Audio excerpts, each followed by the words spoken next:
At the beginning of Assassin's Creed 2, what I wanted is really to change the structure of the missions to, instead of having a main structure, it's to have different structure each time you start a new sequence of missions. There's a story that will be there. They'll drive the missions, surprise you, maybe missions that you start and you think they're going to do something, maybe you'll have a U-turn and do something else instead.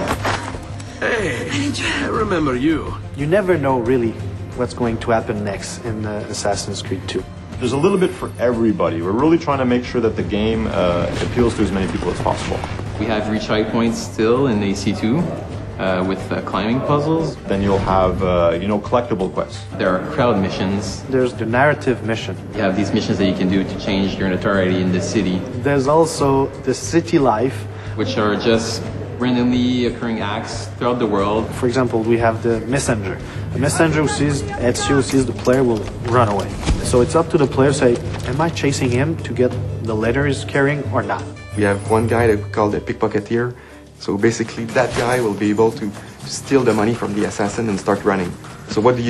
You continue your mission or you go back to that guy to be able to get the money. Throughout the world, you're going to find exciting, memorable historical landmarks that also have interiors that you get to play through with lots of acrobatics and running and jumping. And these interiors lead to tombs that have been hidden for hundreds of years that only the assassins can find. You find these caves, you find old rundown castles, you can find a church. And you'll be, doing free running around the church to eventually find a hidden treasure. The player's going to be inside the Duomo, and, that interior is one of the biggest interiors in Italy. And, jumping and climbing through all of it is really going to give you a sense of the awesomeness of this building and your incredible freedom. For sure, these moments will be like a wow moment. It's like having an extra game or extra games inside the game that you bought.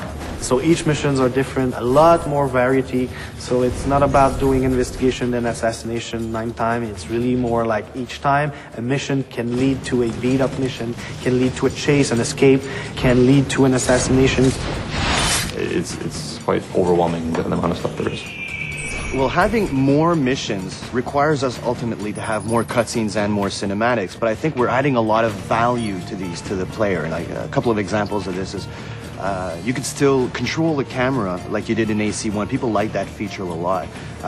We also have mini branching cutscenes where the player will have to interact at a specific time, and this may have 2 different effects. So if you hit the cinematic at the wrong time, then you might just hug a lady, whereas if you hit it on the right time, well, who knows what's going to happen.